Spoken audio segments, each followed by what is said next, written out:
This is from Lewis and Amanda. Can you clarify the three types of betrayal you mentioned in your service? What is the difference between momentary betrayal, detached betrayal, and opportunistic betrayal? Well, I probably got myself in hot water here because those were kind of off the top of my head. But I wanted to, there are different degrees of betrayal. All of us experience betrayal. All of us become betrayers at some point. If we were perfectly confessional and honest about this. But I kind of boiled it down into three general types. First of all, momentary betrayal is that which happens in the moment. And all of us do this, have done this at one time or another. When, in order to save ourselves, we momentarily betray the ones we love. Like Peter denied Jesus when that little servant girl said, "Weren't you with us?" He said, "I never knew him." All of the disciples, by the way, deserted him at the cross.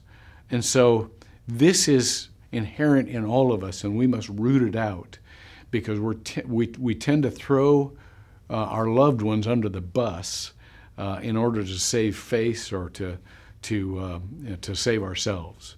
And God doesn't like that at all. Second one is detached betrayal.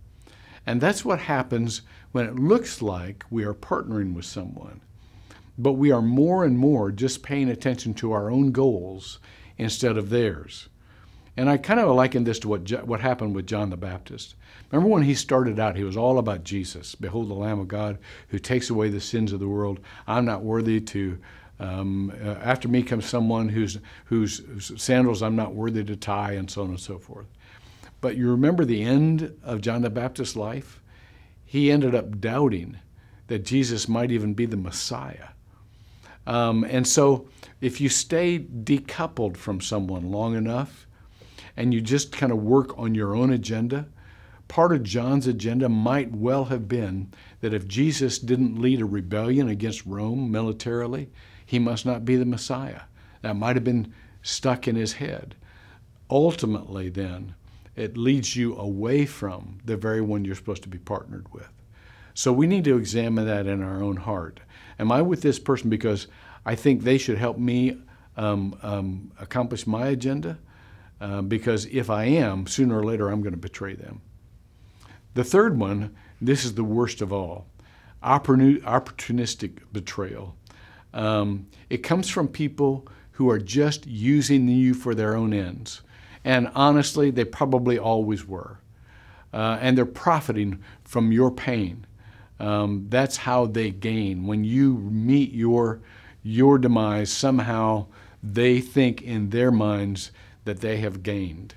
I used Delilah, for example, for this with Samson, who sold Samson out, literally. I used Judas for this, who sold Jesus out, literally. There are people in your lives who are trying to profit from your life, and at any given time, they will sell you out just because that's the kind of people they are. Pray for a spirit of discernment, that you might separate yourselves from those folks and not depend upon them who are undependable.